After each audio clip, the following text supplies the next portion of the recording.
एक छोटा सा घर, बालकनी में गमले और हरे भरे पौधे। एक महिला सुमिता पौधों को पानी दे रही है। बैकग्राउंड में चिड़ियों की चहचहाहट। पौधों की देखभाल करना सिर्फ शौक नहीं, ये मेरे जीवन का हिस्सा बन गया है। शहरों में जहां जगह की कमी है, वहां घर की खेती एक वरदान है। सुमिता अपने पड़ोसी मोहन को समझा रही है। मोहन के हाथ में किराने का थैला है। सुमिता जी, ये सब्जियां तो बाजार से ही आ जाती हैं। इतनी मेहनत करने की क्या जरूरत है? मोहन जी, घर में उगाई सब्जियां न सिर्फ ताजी होती हैं, बल्कि ये रसायन मुक्त भी होती हैं। इसके अलावा ये हमें प्रकृति से जोड़ती हैं, और क्या पता आपसे भी बेहतर किसान निकल आए। शुरुआत कैसे करें? सुमिता घर की बालकनी में गमले दिखा रही है। घर की खेती शुरू करने के लिए आपको बड़े खेत की जरूरत नहीं है। छोटी छोटी जगहों पर भी आप बहुत कुछ उगा सकते हैं, जैसे ये गमले, पुरानी बाल्टियां, या यहाँ तक कि खाली प्लास्टिक की बोतलें। बस पानी और थोड़ी मेहनत चाहिए। वह मिट्टी और खाद को मिलाकर दिखाती है। यहाँ मैंने जैविक खाद का इस्तेमाल किया है। रसोई के कचरे से बनी ये खाद पौधों के लिए सबसे अच्छी होती है। ईता एक टमाटर के पौधे को पानी दे रही है। उसकी बेटी अनु पास में खेल रही है। मम्मी, ये पौधे इतने अच्छे क्यों दिखते हैं?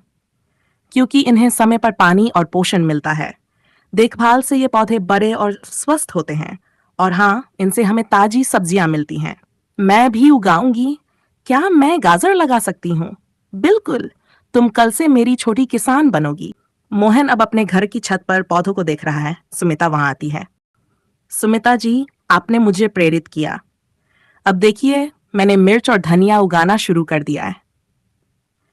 ये तो बहुत अच्छी बात है मोहन जी। देखिए, घर की खेती सिर्फ पैसे बचाने का तरीका नहीं, ये सेहत और खुशी का जरिया भी है। पूरे मोहल्ले में लोग अपनी अपनी छतों और बालकनियों में पौधे उगा रहे हैं। बच्चे पौधों में पानी डाल रहे हैं। सुमिता और मोहन मिलकर सबको गाइड कर रहे हैं। हम सब मिलकर इस छोटे से प्रयास से पर्यावरण को बेहतर बना सकते हैं। घर की खेती न सिर्फ हमारे खाने को शुद्ध बनाती है, बल्कि यह प्रकृति के करीब लाती है। तो चलिए, हर घर को हरियाली से भर देते हैं। पूरा मोहल्ला हरा भरा दिखता है।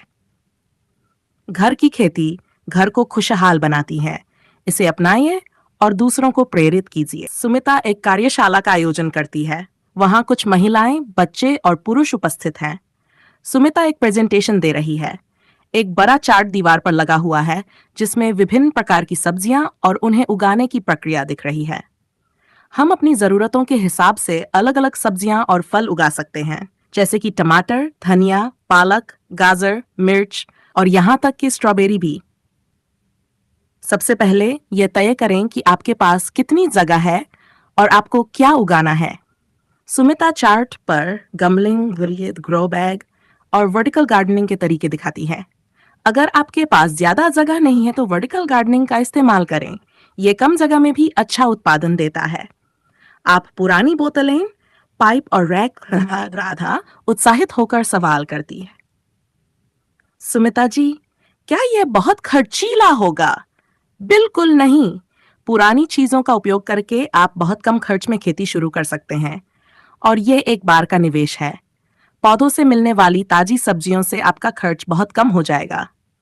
सुमिता और मोहन मोहल्ले के खाली प्लॉट को देखते हैं। वहां कचरा पड़ा हुआ है। यह जगह तो खाली पड़ी है, यहां कुछ अच्छा किया जा सकता है।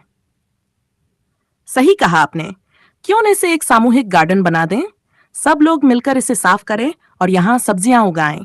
इससे न सिर्फ हमारी जरूरतें पूरी होंगी, बल्कि मोहल्ला भी साफ सुथरा दिखेगा।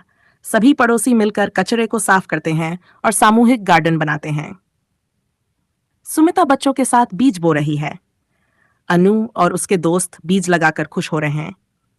मम्मी, पौधे उगाना कितना मजेदार है, लेकिन इन्हें बड़ा होने में कितना समय लगेगा? हर पौधे का समय अलग होता है, लेकिन अगर तुम नियमित पानी दोगी और इन्हें ध्यान से देखोगी, तो ये जल्दी बड़े हो जाएंगे। और जब पहली बार तुम अपने हाथ से उगाई सब्जी खाओगी, तो उसका स्वाद यादगार होगा। बच्चे उत्साह से पौधों को पानी देते हैं। मोहल्ले में हर घर के छत और बालकनी में हरियाली है। सामूहिक गार्डन में फसल लहलहा रही है। सुमिता जी, आपका धन्यवाद। इस छोटे से प्रयास ने हमारी जिंदगी बदल दी। अब बाजार जाने की जरूरत ही नहीं पड़ती। सब्जियां तो यहीं उग जाती हैं। और सबसे बड़ी बात, ये सब एक नई शुरुआत है। अब हमारा मोहल्ला भी साफ और सुंदर हो गया है। यह सिर्फ मेरी नहीं, हम सबकी सफलता है। और सबसे खुशी की बात यह है कि हमने पर्यावरण को बचाने में भी एक कदम बढ़ाया है। कैमरा चारों तरफ हरियाली और खुशहाल लोगों को दिखाता है। बच्चे, बड़े और बुजुर्ग सभी गार्डन में खुश हैं। सुमिता अपने गार्डन में अलग अलग पौधों के बीच फूलों के पौधे लगा रही है। अनु और उसकी सहेली मीरा उत्सुकता से देख रही हैं। सुमिता आंटी, सब्जियों के बीच ये फूल क्यों लगा रही हैं? क्या ये जरूरी है? बहुत जरूरी है मीरा। फूलों के पौधे मधुमक्खियों, तितलियों और अन्य परागण करने वाले जीवों को आकर्षित करते हैं। ये जीव हमारे पौधों को परागित करने में मदद करते हैं, जिससे सब्जियों और फलों की अच्छी पैदावार होती है। इसे जैव विविधता कहते हैं। तो ये तितलियां भी हमारी मदद करती हैं? बिल्कुल। प्रकृति में हर जीव का अपना काम होता है। अगर हम इन्हें जगह देंगे तो ये हमें बेहतर फसल देंगे। तितलियां गार्डन में मंडराती हुई दिखाई देती हैं। सुमिता किचन में कुछ सामान तैयार कर रही है। मोहन और राधा उनके घर आते हैं। सुमिता जी, मेरे पौधों पर कीड़े लग गए हैं। क्या मैं बाजार से कोई कीटनाशक खरीद लाऊं? राधा जी, बाजार के कीटनाशक रसायन युक्त होते हैं, जो पौधों के साथ साथ हमारे स्वास्थ्य के लिए भी नुकसानदायक हैं। आप घर पर ही जैविक कीटनाशक बना सकती हैं। सुमिता नीम की पत्तियों, लहसुन और मिर्च को पीसकर दिखाती है। यह नीम, लहसुन और मिर्च का मिश्रण प्राकृतिक कीटनाशक है। इसे पानी में मिलाकर पौधों पर छिड़क दें। ये कीड़ों को दूर रखेगा और आपकी फसल सुरक्षित रहेगी। ये तो बहुत आसान है। अब से मैं भी यही करूंगा। अंतिम संदेश, घर की खेती सिर्फ एक शौक नहीं, यह प्रकृति के साथ जीने की कला है।